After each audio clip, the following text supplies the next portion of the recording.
Seja muito bem-vindo ao canal Bíblia de Fato. Onde estará a igreja no período tribulacional?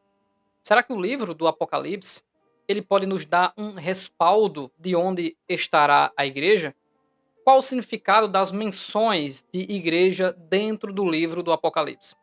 Quero te convidar para permanecer conosco até o final, pois veremos dentro do livro do Apocalipse 9 indicações de que a igreja está presente nos capítulos 1, 2 e 3, mas a partir do capítulo 4, onde se inicia a manifestação das trombetas, dos selos e dos cálices da ira de Deus, a igreja não estará mais presente a não ser nos últimos capítulos desse livro. Vamos conferir conosco. Se ainda não é inscrito no canal Bíblia de Fato, faça isso agora e que Deus abençoe a sua vida. O Senhor Jesus Cristo revelou a João a sua pessoa entre os castiçais e lhe deu mensagens para 7 igrejas.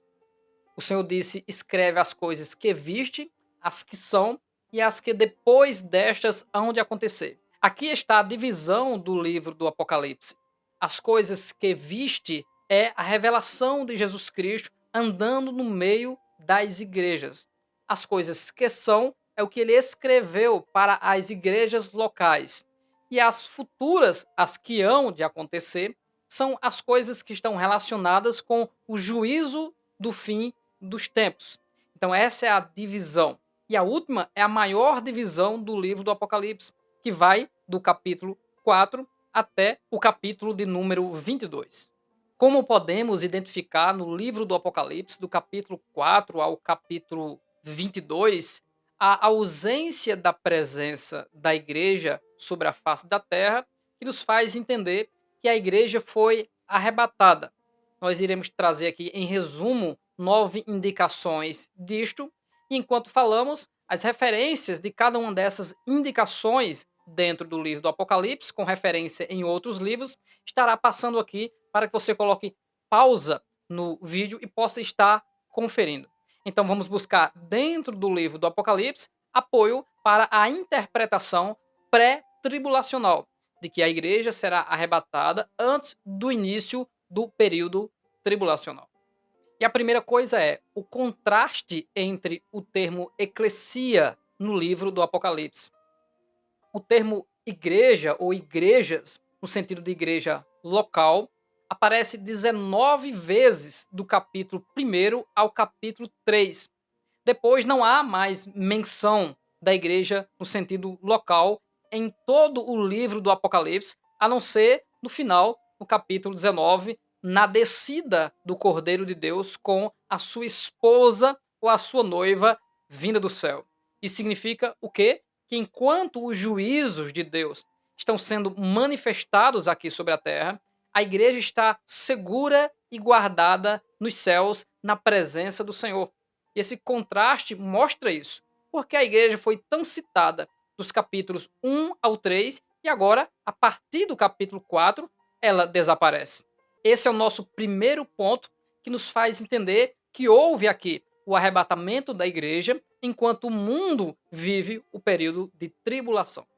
A segunda coisa é que as advertências, quem tem ouvidos que ouça o que diz o Espírito às igrejas, que aparecem 7 vezes nos capítulos do 1 ao 3, a partir do capítulo 4, não são mais direcionadas à igreja. No capítulo 13, ela ainda aparece dizendo: quem tem ouvidos que ouça. Mas agora não se fala mais em igreja. Não existe o termo igreja. E sim aqueles que estarão sobre a terra, que são aqueles cujos nomes não estão escritos no livro da vida. E quando o texto faz menção de santos, nesse contexto, do capítulo 13, fala daqueles que irão se converter nesse período chamado de período tribulacional. A terceira coisa é que a Bíblia Sagrada, ela mostra a esposa, que é a igreja, vindo já recompensada do céu com o Senhor. Em Apocalipse 19, o 7 e o 8, o texto diz: alegremo-nos, exultemo-lhes e demos-lhe a glória, porque são chegadas as bodas do Cordeiro, cuja esposa a si mesma já se ataviou, pois lhe foi dado vestir-se de linho finíssimo, resplandecente e puro, porque o linho finíssimo são os atos de justiça dos santos. O próprio apóstolo Paulo, em Efésios, falou sobre a igreja como a esposa. Tanto Israel é retratado como esposa, como a igreja também como esposa e como noiva. Os atos de justiça são as obras que esses crentes realizaram aqui na terra. Não são agora recompensas meritórias, mas o próprio Espírito de Deus foi dado a vestir-se linho finíssimo, processo de santificação. O próprio trabalhar do Espírito Santo que levou os crentes a produzirem os atos de justiça ou os frutos do Espírito. E agora não faz sentido ter uma parte da esposa no céu e outra parte da esposa na terra. Ou seja, a igreja, em sua totalidade, em seu grupo, está com o Senhor e voltará já tendo sido recompensada por todas as suas obras realizadas aqui na terra. Uma vez que a esposa já terá sido recompensada antes da volta de Cristo na terra, então a esposa terá que ter sido arrebatada antes desse acontecimento. Se a esposa já recebeu todos os seus galardões, então antes mesmo de tudo isso acontecer, ela foi galardoada. E aonde isso aconteceu? Aconteceu no bema do grego, ou o tribunal de Cristo, o momento em que as obras realizadas pela igreja aqui na terra são presenteadas pelos galardões. A quarta coisa, a partir do capítulo 4, o foco da ação, da atividade de Cristo sai da igreja e vai para os juízos e vai para Israel. No capítulo 5, ele recebe da mão do Eterno o livro com os seus 7 selos e a partir do céu, o Senhor agora focaliza a situação da terra, derramará o seu cálice, tocará as trombetas e os juízos de Deus serão derramados sobre os povos que estão sobre a face da terra. O que se concentra agora é a disciplina do seu povo na última semana de Daniel e a glorificação do nome de Cristo sobre os ímpios, sobre os gentios que tentam destruir o seu povo escolhido. A quinta coisa que nos dá um respaldo para a interpretação pré-tribulacional é que os 24 anciãos, eles simbolizam a igreja do Senhor. Como assim? A partir do capítulo 4, eles são mencionados 12 vezes. No capítulo 4, versículo 4 diz: ao redor do trono há também 24 tronos e assentados neles 24 anciãos vestidos de branco, em cujas cabeças estão coroas de branco. Preste bem atenção, porque Davi, em 1 Crônicas capítulo 24, distribuiu a ordem do sacerdócio levítico em 24 turnos. Então, o símbolo do número 24 significa um grupo completo que executa a ordem, uma ordem de Deus na ministração do sacerdócio no templo. E aqui, os 24 anciãos que estão no céu têm uma representatividade muito grande em relação à igreja. Eles representam um grupo maior. É a linguagem bíblica da numerologia que nos faz entender a representação do 7, do 12, do 24, do 40, do 6 e etc. Mas há quem diga que os 24 anciãos são anjos, mas há uma distinção muito grande. Primeiro, no termo ancião, que vem de presbúteros ou presbíteros, que fala de maturidade, que fala agora de um crescimento espiritual. E anjo não precisa desse tipo de crescimento espiritual, nem de maturidade, que eles são seres escolhidos e perfeitos de Deus. A outra coisa é que eles estão assentados no trono. Não há menção de anjo assentado no trono. A outra coisa é que eles estão vestidos de linho finíssimo, que na Bíblia Sagrada são as justiças dos santos, estão justificados pelo sangue de Cristo.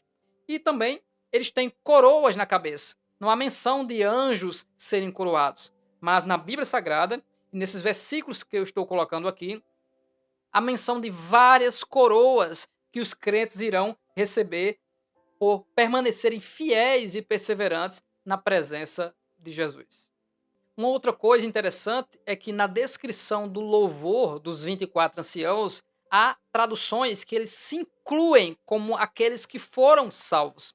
Veja o que diz 5, 9 e 10 de Apocalipse. Digno és de tomar o livro e de abrir os seus selos, porque foste morto, e com o teu sangue compraste para Deus os que procedem de toda tribo, língua e nação, e para o nosso Deus os constituísse reino e sacerdote, e reinarão para sempre. Existem traduções, como por exemplo, versões mais antigas do texto chamado Receptus, que eles dizem: nos compraste. Eles incluem a questão de nos compraste. E até o próprio Cântico de Moisés, em Êxodo capítulo 15, a menção de hebreus aqui cantando e se incluindo num propósito divino. Veja Êxodo 15, 13. Com a tua beneficência, guiaste o teu povo que salvaste. O teu povo que salvaste, este que está falando, faz parte do povo que foi salvo. Com a tua força, o levaste à habitação da tua santidade. Então, há completamente um respaldo firme aqui de que esses 24 anciãos simbolizam a igreja que estão diante do Senhor, já remida, galardoada e reinando com Cristo. Pois o próprio Senhor disse que vocês se assentarão no meu trono, uma linguagem de governo, governarão juntamente comigo, e é dado à própria igreja julgar até aos anjos. Veja a exaltação da igreja, como está relacionado também com a posição dos 24 anciãos. Veja o contraste e a distinção de ancião e anjo em Apocalipse 5:11. Vi e ouvi uma voz de muitos anjos ao redor do trono, dos seres viventes e dos anciãos. Eles fazem a distinção dos seres, cujo número era de milhões e milhares de milhares. A sexta coisa está relacionado ao anticristo que, com suas palavras, blasfema dos habitantes do céu. E esses habitantes no céu, eles não são anjos, porque a palavra do grego eskenontas, ou também usada por Paulo, eskenos, simboliza a mesma palavra de Cristo habitar aqui na terra, ou a palavra para tabernáculo. Nunca é usada essa palavra para corpos angelicais, mas sim para pessoas, seres humanos. Apocalipse 13, 6, o texto diz: o anticristo com sua boca abrirá em blasfêmias contra Deus para lhe difamar o nome e difamar esses habitantes no céu. Então, esses que são tratados como habitantes no céu são habitantes aqui da terra. É a mesma palavra, confira os versículos.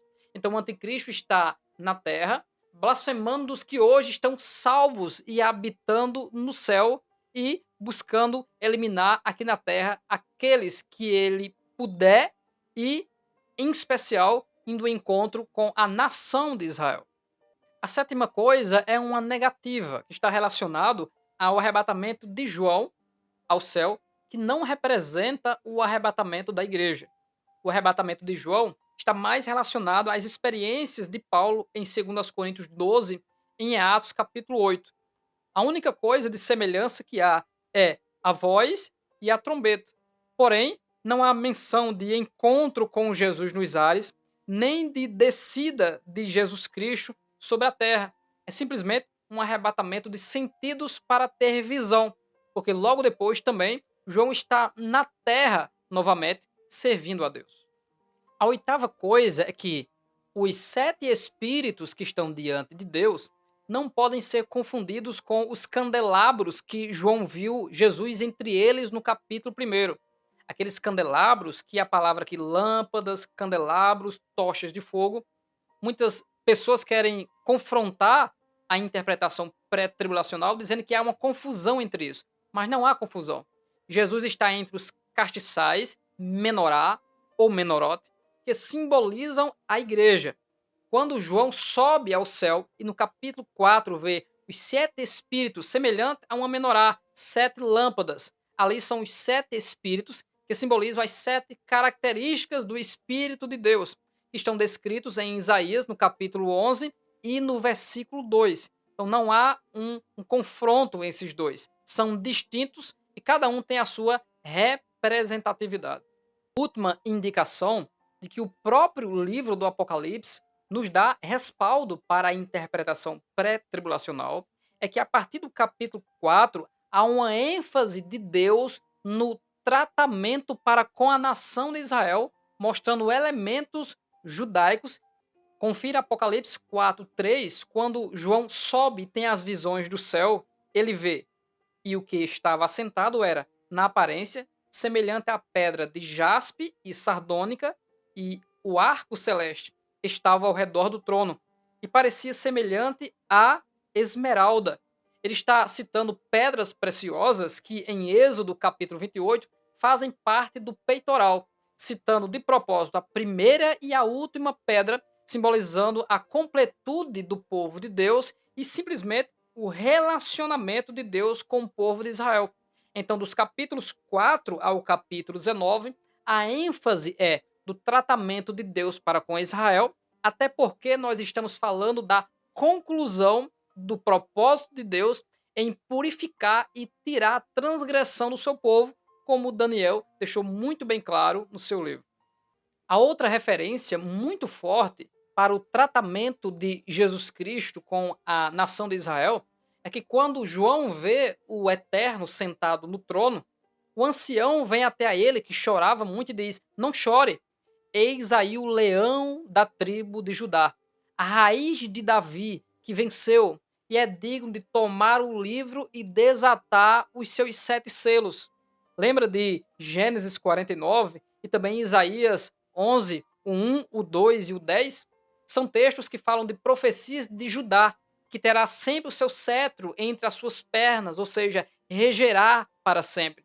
Estamos vendo aqui o cumprimento de profecias que desencadearão o milênio aqui na terra.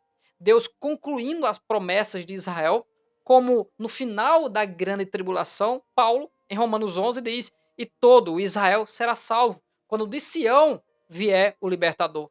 E o próprio texto de Gênesis 49 chama Jesus Cristo de Siló, mais um termo da redenção do povo de Deus.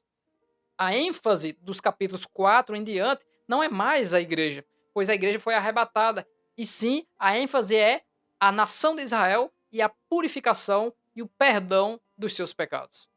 O outro sinal muito forte, também relacionado à nação de Israel, está na visão de João em Apocalipse capítulo 12, quando ele vê uma mulher vestida do sol, com a lua debaixo dos pés e uma coroa de 12 estrelas na cabeça. Isso é visto nas visões que José, o filho de Jacó, viu, que ali representa toda a nação de Israel. Então, quem é essa mulher?